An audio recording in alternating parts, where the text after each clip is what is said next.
day 3 of this pilgrimage, also known as a yatra, the journey along the sacred Ganga up to the high Himalayas. And you're here with Sai, and I'd like to share with you today what's been my real takeaway of yesterday. It's the observation of the mind and of thought and the content of awareness. And I'll share a bit about what happened, where I got to, where I've ended up, and some of the unknown encounters, or some of the really unexpected moments. So it was a really beautiful day. I find myself walking on this trail here, which is mostly kind of a pedestrian or dirt trail. There's like no traffic, maybe one car I saw yesterday, and a few motorbikes, and mostly it was just me and these mountains, and down the bottom Ganga Ma, as she's revered too, this sacred river.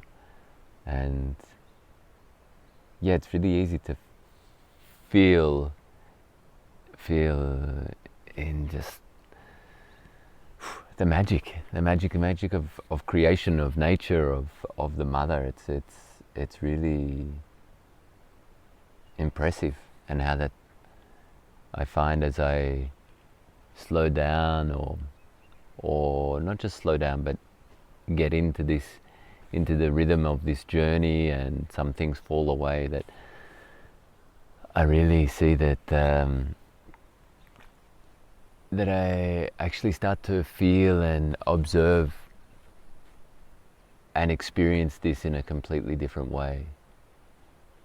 Like that the colors become more alive, and the movement, the detail. You can see the insects. I mean, there's a lot of animal life. There's monkeys everywhere.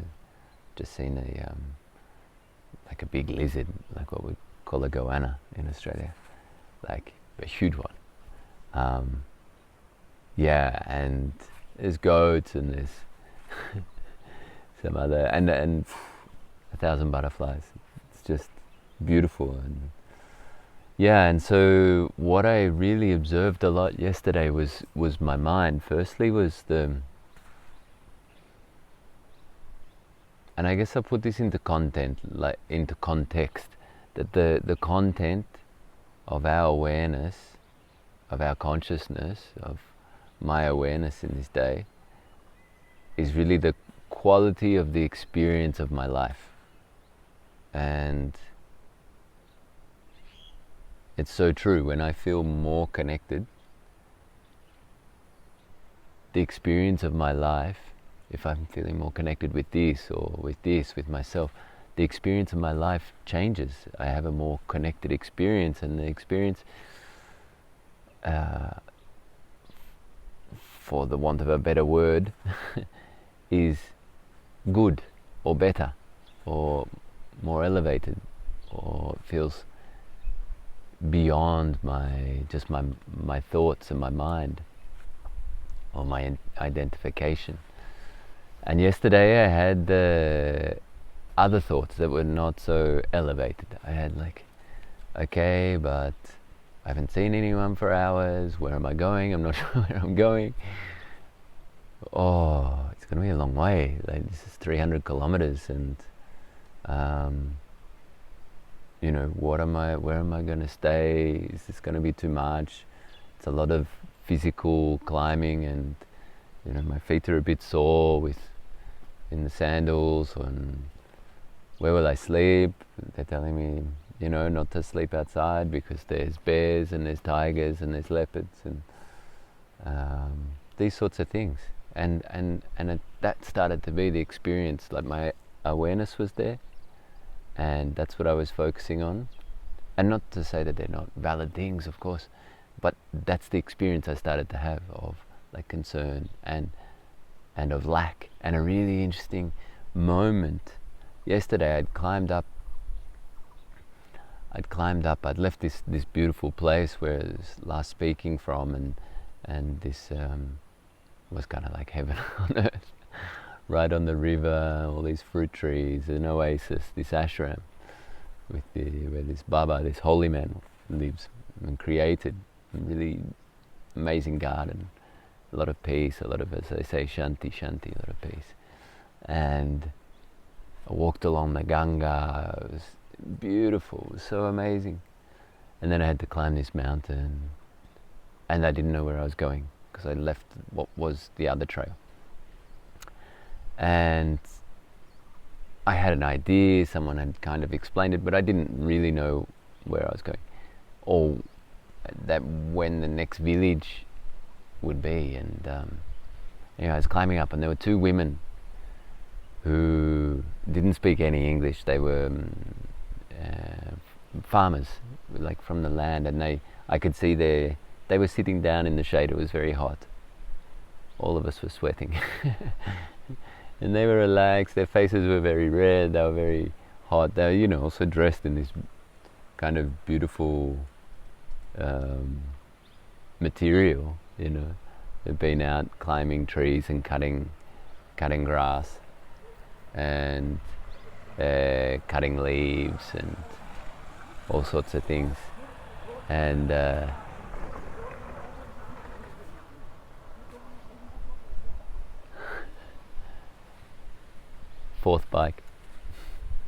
third bike of the morning. And so they had these huge bundles of vegetation that they've been cutting for their animals, and then they walk. It has to be a long way home because there was nowhere near there that I could see any dwellings. And they were saying pani, water, and they also knew this word in English, water. And they were asking me for water, and my first initial reaction was I only have a little bit of water, like a liter of water, but I don't know where the next water is, and I think they're asking me for water, but I need the water for myself, maybe, I don't know where the next water will be. And and it was really, I could see myself from the fear of I didn't say no, but I was like trying to say, what? Water down in the river. Which was quite a distance down. But I could see I had this lack of this. My thoughts were coming from a place of lack. The fear was coming from a place of lack, not like, there will be more water, there's, it's never that far away, or we can get to a village, I'm sure, or whatever it might be. And I've been drinking the river water now as well, so it's very good actually. It tastes very sweet, and I feel good, and my health is good.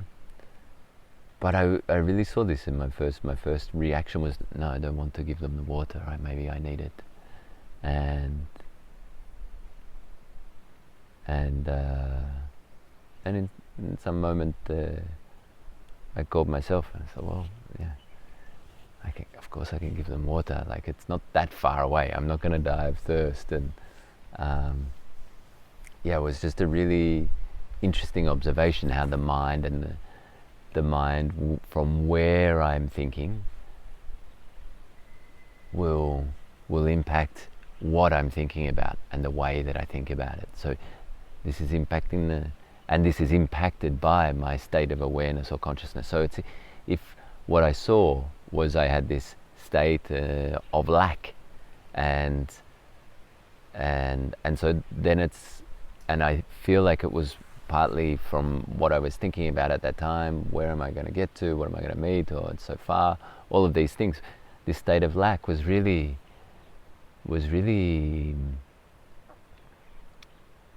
prevalent in that experience that I had with these women, and this reaction that I had, like, I don't want to give them my water. And I caught myself and I gave them the water a little bit reluctantly, honestly. I'm no saint. And yeah, and they just drank a little bit. They didn't need much, you know. So, but I really walked away from there sort of saying, well, thank you, you know, like, of course, like,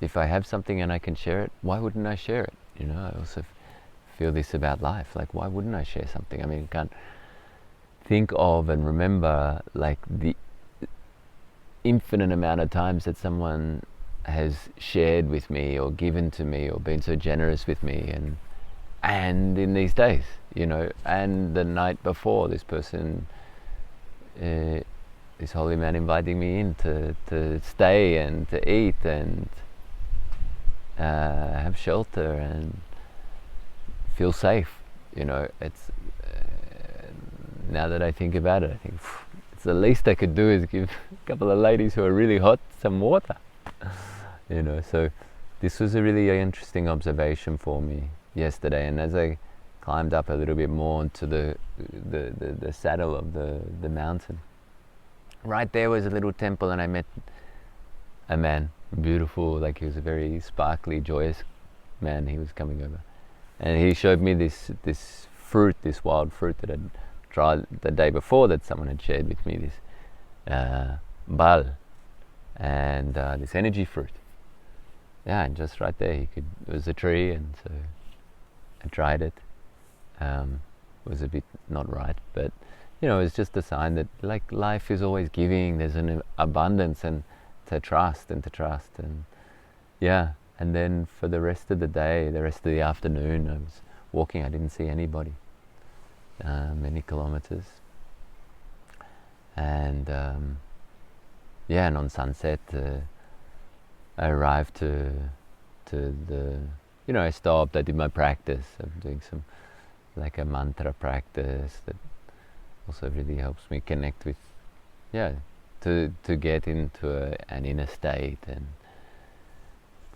and be a bit more receptive. I'm finding it very powerful, very, very powerful. And then just on sunset, as I was walking through these kind of mountains, and I hadn't been through a village, I don't think, for like half the day or more. I arrived to a house that was under construction, a little place just on the road and I had a look there, and yeah, there was probably 15 minutes of light left, and it was like this, looking down. It was above the Ganga.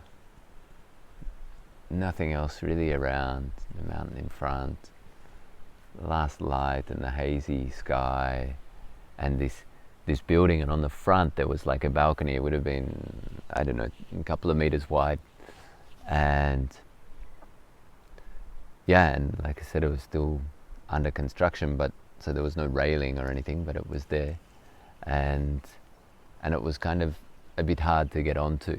So I thought this would be a perfect place to stay. If there are animals around here, they're not really going to get here. I don't think. No, but really it was quite protected, and because I think that's the thing that people say around here: don't just go and stay in the jungle. Yeah. And it was beautiful, you know, watching down the Ganga, and the moon was in the sky. It was like already high in the sky. It was quite bright when the sunlight left, and the stars were there, and there was a breeze. There was enough of a breeze to keep the mosquitoes away, and yeah, and just how that state, that experience of like having things, not lacking things, really had a big impact on the positive experience of that moment. And so yeah, I really could understand that, and that's something I've heard a lot about, and you know, observed as well, but it's not always something that managed to be present with, you know, especially as worry or concern comes over on the mind, but to be able to really relate with life, not from a place of lack, but a place of fullness, and how that and